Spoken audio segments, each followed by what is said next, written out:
Sotihatu Namo Buddhaya. Perkenalkan, nama saya Weni Giliani. Di sini saya akan mempresentasikan bab 4 mengenai sumber histori makna ketuhanan di dalam ajaran agama Buddha. Isi mengenai kutipan Agana Sutta, terdapat suatu masa, cepat atau lambat, setelah suatu masa yang lama.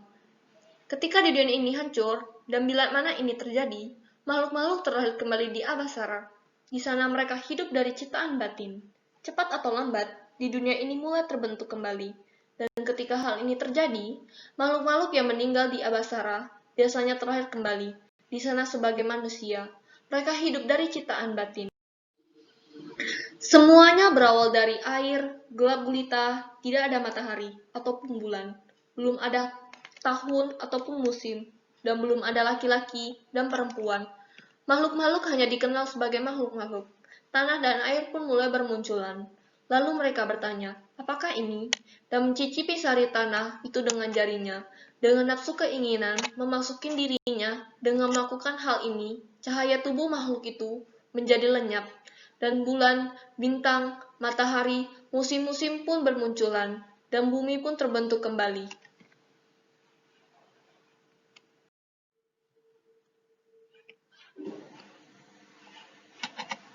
Kemudian, ketika sari tanah lenyap, bagi makhluk-makhluk itu, muncullah tumbuhan-tumbuhan dari tanah. Cara tumbuhnya adalah seperti tumbuhnya cendawan. Tumbuhan ini memiliki warna, bau, dan rasa seperti dadi susu, atau mentega murni. Demikianlah warnanya tumbuh itu sama seperti madu tawon murni.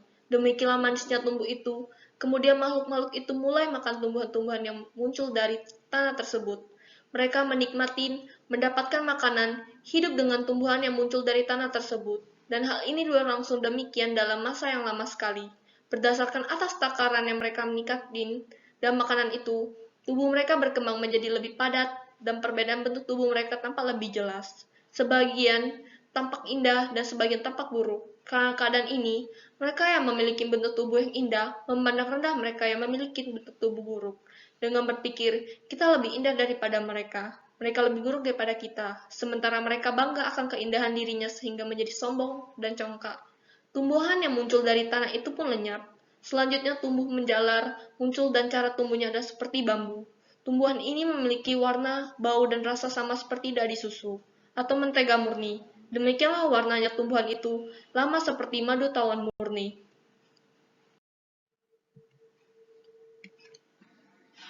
Makhluk-makhluk itu menikmati sari tanah dan memakannya, di mana sebagai makhluk memiliki tubuh yang memiliki bentuk tubuh indah, memandang rendah kepada mereka yang memiliki tubuh yang buruk. Sehingga lenyaplah sari tanah itu pun, lenyaplah dan tubuh yang muncul dari tumbuhan tanah pun lenyap.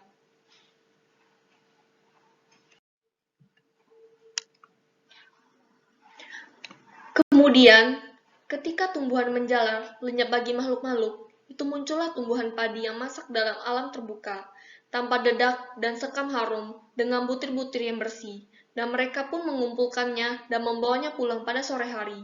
Dan keesokan paginya, padi itu pun muncul dan membawanya untuk makan siang, sore dan terus mengumpulkan untuk makan siang, sore hari dan padi itu terus telah tumbuh dan masak demikian terus-menerus padi itu muncul.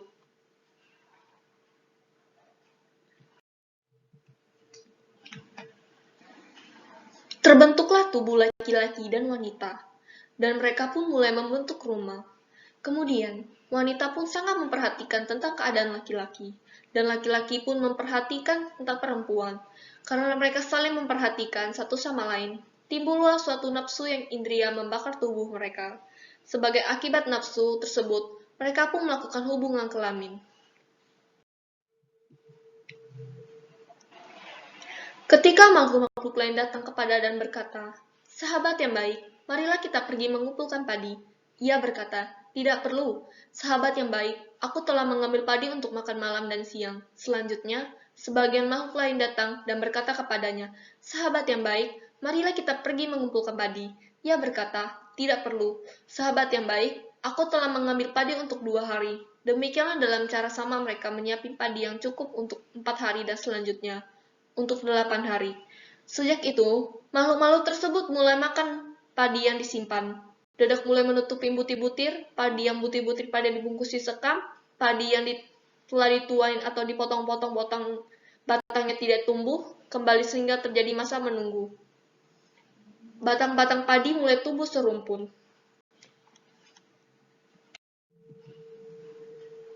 Kemudian, makhluk-makhluk itu berkumpul bersama dan meratap dengan berkata, perbuatan-perbuatan jahat telah muncul di kalangan kita. Pencurian, pemeriksaan, kebohongan, dan hukuman menjadi dikenal. Sebaiknya kita memilih salah seorang di antara kita untuk mengadili mereka yang patut diadili, memeriksa mereka yang patut diperiksa, dan mengucilkan mereka yang harus dikucilkan.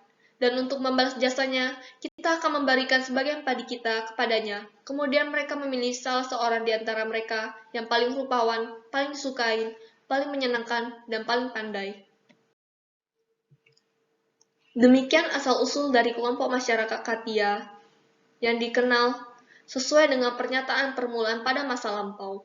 Asal mula mereka adalah dari kalangan orang-orang itu juga, dan bukan dari orang lain, dari keinginan mereka sendiri, dan bukan tidak diinginin. Dan hal itu terjadi sesuai dengan Dhamma. Sesungguhnya Dhamma itu amat bermanfaat bagi umat manusia, baik dalam kehidupan sekarang ini maupun dalam kehidupan yang akan datang. Sekian dari presentasi saya. Jika ada salah kata mohon maaf. Sabe sata bawang tusuk kita ta. Semoga semua makhluk hidup berbahagia. Soti Hotu, Namo Buddhaya.